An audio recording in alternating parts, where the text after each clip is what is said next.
The ANC NEC meeting is underway in East London. For the latest, we're joined by SABC Presidential Correspondent Mzwadile Mbeje. Good afternoon, Mr. Mbeje. It's an important gathering, the first for the new NEC. There's been a lot of speculation about the future of President Jacob Zuma, but earlier we saw Mzwadile coming out and saying the only thing that's going to be discussed is the January 8th statement. You would remember, Nzinga, you're quite right. That's what the new SG has told us after getting an opportunity to film them in their first gathering as this new ANC. You'd remember that this NEC is holding a special meeting. This is not your regular meeting where they'll discuss a number of issues.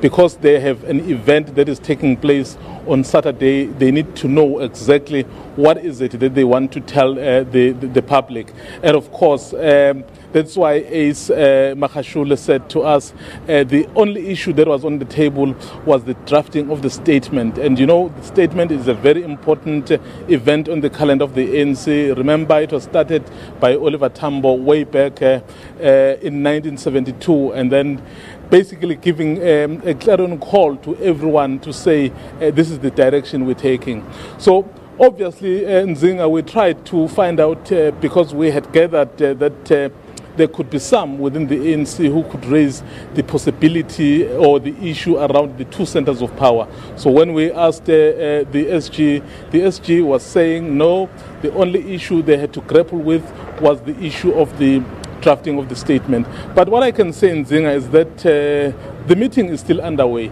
So they may not have spoken about that issue perhaps when they were speaking to us, but the fact that the meeting is still underway, that raises that possibility that they could perhaps one of them could raise it, and I'm sure if it's raised, and they'll deal with that. Another issue that will be discussed for sure is preparations for the celebrations. How is the ANC going about it, and do you think they'll be able to pull in the masses to the stadium on Saturday?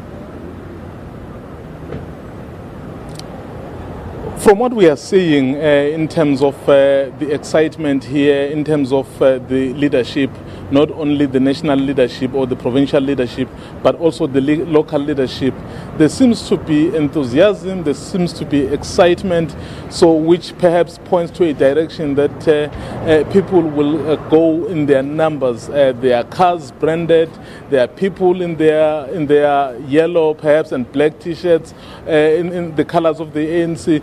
So if you are around this area where we are in East London, so there's a lot of activity really which generates that kind of excitement.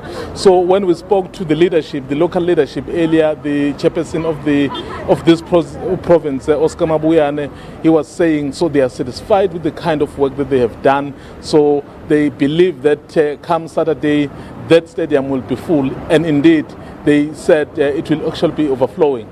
And what can we expect from ANC President Cyril Ramaphosa's speech on Saturday?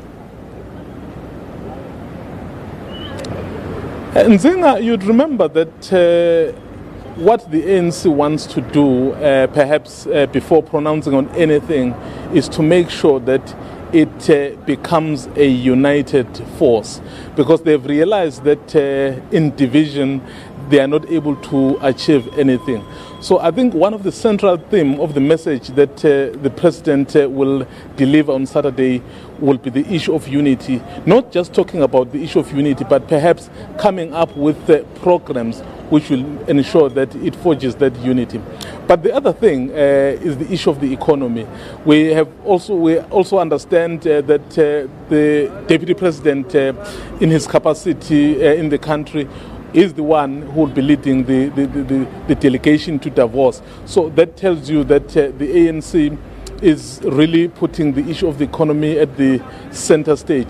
So they will speak about what issues or what measures need to be taken to make sure that the economy grows, and the economy indeed benefits all people of South Africa, because if the economy grows but ordinary people don't benefit, so it is good as nothing.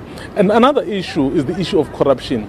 During the campaigns, we heard that the fight against corruption had to be prioritized, because if the corruption continues in this fashion, it really robs the very poor that they are trying to fight for. So that is another message we expect from the president, to say they will make sure that they do all in their power to fight this scourge. So in a nutshell, they will basically talk about issues of unity, issues of economy, and issues of corruption, and of course issues of social cohesion, as they want to impress upon the public, you know, that they are the new leadership of the ANC for the next 5 years. Presidential Correspondent Mzwadile Mbeje coming to us live from East London there. Thanks for your time. It's time for a short break. I'll be with you shortly.